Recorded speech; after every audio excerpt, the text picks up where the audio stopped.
ರಾಜ್ಯ ಸರ್ಕಾರ ಸಾಮಾಜಿಕ ಭದ್ರತಾ ಯೋಜನೆಗಳಡಿ ನೀಡುತ್ತಿದ್ದ ಮಾಸಿಕ ಪಿಂಚಣಿಗಳನ್ನು ಸ್ಥಗಿತಗೊಳಿಸಿರುವುದನ್ನು ಖಂಡಿಸಿ ಶಿವಮೊಗ್ಗ ನಗರ ಶಾಸಕ ಎಸ್ಎನ್ ಚನ್ನಬಸಪ್ಪ ತೀವ್ರ ಆಕ್ರೋಶ ವ್ಯಕ್ತಪಡಿಸಿದ್ದಾರೆ. ಬಡವರ ಬದುಕಿಗೆ ಆಧಾರವಾಗಿದ್ದ ಪಿಂಚಣಿ ಯೋಜನೆಗಳನ್ನು ನಿಲ್ಲಿಸುವ ಮೂಲಕ ಸರ್ಕಾರ ಬಡಜನರಿಗೆ ಅನ್ಯಾಯ ಮಾಡಿದೆ ಎಂದು ಅವರು ಆರೋಪಿಸಿದ್ದಾರೆ. ಶಿವಮೊಗ್ಗದಲ್ಲಿ ಇಂದು ನಡೆದ ಪತ್ರಿಕಾಗೋಷ್ಠಿಯಲ್ಲಿ ಮಾತನಾಡಿದ ಶಾಸಕ ಎಸ್ಎನ್ ಚನ್ನಬಸಪ್ಪ, ಆದಾಯ ಮಿತಿ ಹಾಗೂ ಇತರ ಕಾರಣಗಳನ್ನು ಮುಂದಿಟ್ಟುಕೊಂಡು ಸರ್ಕಾರ ಸಾವಿರಾರು ಫಲಾನುಭವಿಗಳ ಪಿಂಚಣಿಯನ್ನು ತಡೆಹಿಡಿದಿದೆ ಎಂದು ಆರೋಪಿಸಿದರು. ಸಂಧ್ಯಾ ಸುರಕ್ಷಾ, ಅಂಗವಿಕಲರ ಮಾಸಾಶನ, ಅವಿವಾಹಿತ ಮಹಿಳೆಯರಿಗಾಗಿ ಇರುವ ಮನಸ್ವಿನಿ ಯೋಜನೆ, ಮಂಗಳಮುಖಿಯರ ಪಿಂಚಣಿ ಸೇರಿದಂತೆ ಹಲವು ಸಾಮಾಜಿಕ ಭದ್ರತಾ ಯೋಜನೆಗಳ ಅನುದಾನವನ್ನು ಸರ್ಕಾರ ಸ್ಥಗಿತಗೊಳಿಸಿರುವುದು ಖಂಡನೀಯ ಎಂದು ಹೇಳಿದರು. ಶಿವಮೊಗ್ಗ ಜಿಲ್ಲೆಯಲ್ಲಿ ಒಟ್ಟು 59,847 ಜನರ ಪಿಂಚಣಿ ಸ್ಥಗಿತಗೊಂಡಿದ್ದು, ಶಿವಮೊಗ್ಗ ನಗರ ಕ್ಷೇತ್ರದಲ್ಲೇ 5,603 ಫಲಾನುಭವಿಗಳು ಪಿಂಚಣಿಯಿಂದ ವಂಚಿತರಾಗಿದ್ದಾರೆ ಎಂದು ಅವರು ಮಾಹಿತಿ ನೀಡಿದರು. ನಿರ್ಗತಿಕರು, ಹಿರಿಯ ನಾಗರಿಕರು, ಅಂಗವಿಕಲರು ಸೇರಿದಂತೆ ಸಾವಿರಾರು ಜನರಿಗೆ ನೀಡಬೇಕಿದ್ದ ಸುಮಾರು 56 ಲಕ್ಷ ರೂಪಾಯಿ ಮೊತ್ತವನ್ನು 3 ತಿಂಗಳಿನಿಂದ ತಡೆಹಿಡಿಯಲಾಗಿದೆ. ಪ್ರತಿ ತಿಂಗಳು ಸುಮಾರು 5.98 ಲಕ್ಷ ರೂಪಾಯಿ ಪಿಂಚಣಿ ಮೊತ್ತ ಬಾಕಿಯಾಗಿದೆ ಎಂದು ಚನ್ನಬಸಪ್ಪ ತಿಳಿಸಿದರು. ಕೇವಲ 4 ಮಂಗಳಮುಖಿಯರು ಪಿಂಚಣಿ ಪಡೆಯುತ್ತಿದ್ದರು.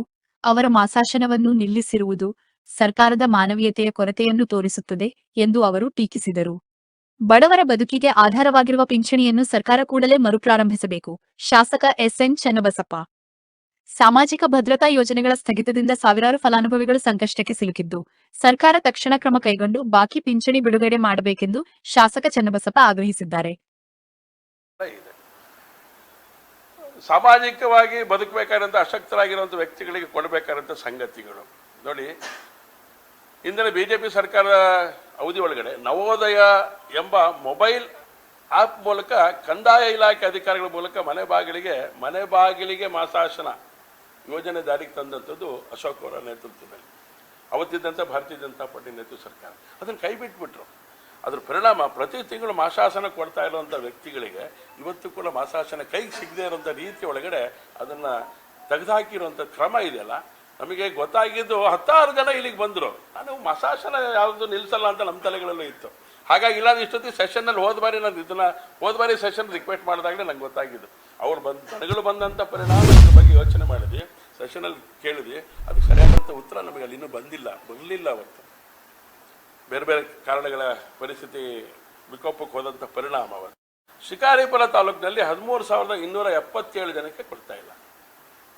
ಸಾಗರ ತಾಲೂಕಲ್ಲಿ 4,503 ಜನಕ್ಕೆ ಕೊಡ್ತಾ ಇಲ್ಲ. ಸ್ವರ್ಬದಲ್ಲಿ 9,862 ಜನಕ್ಕೆ ಕೊಡ್ತಾ ಇಲ್ಲ. ತೀರ್ಥಹಳ್ಳಿ ತಾಲೂಕಿನಲ್ಲಿ 2,903 ಜನಕ್ಕೆ ಕೊಡ್ತಾ ಇಲ್ಲ.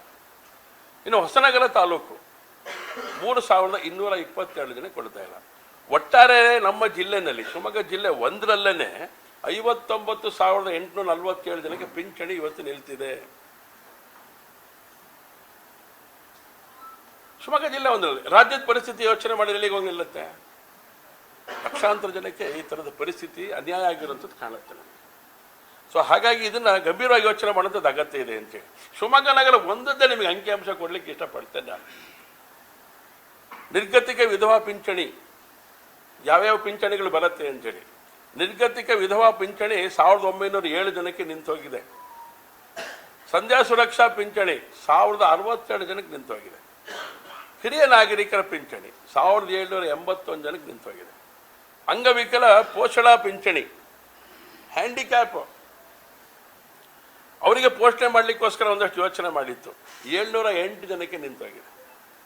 ಅವಿವಾಹಿತ ಮಹಿಳೆಯರ ಮನಸ್ವಿನಿ ಪಿಂಚಣಿ 141 ಜನಕ್ಕೆ ನಿಂತೋಗಿದೆ.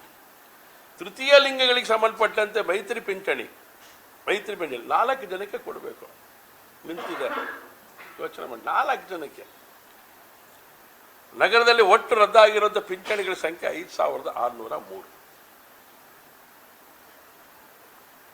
ಇದರ ಮೊತ್ತ ಎಷ್ಟು ಗೊತ್ತೇನು?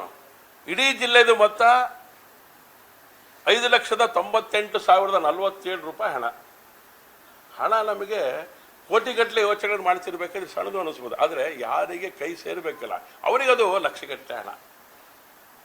ಹಾಗಾಗಿ ಇದು ಎಲ್ಲ ಒಂದು ಕಡೆ ಜಿಲ್ಲೆಗೆ ಆಗಿರುವಂಥ ಒಂದು ದ್ರೋಹ.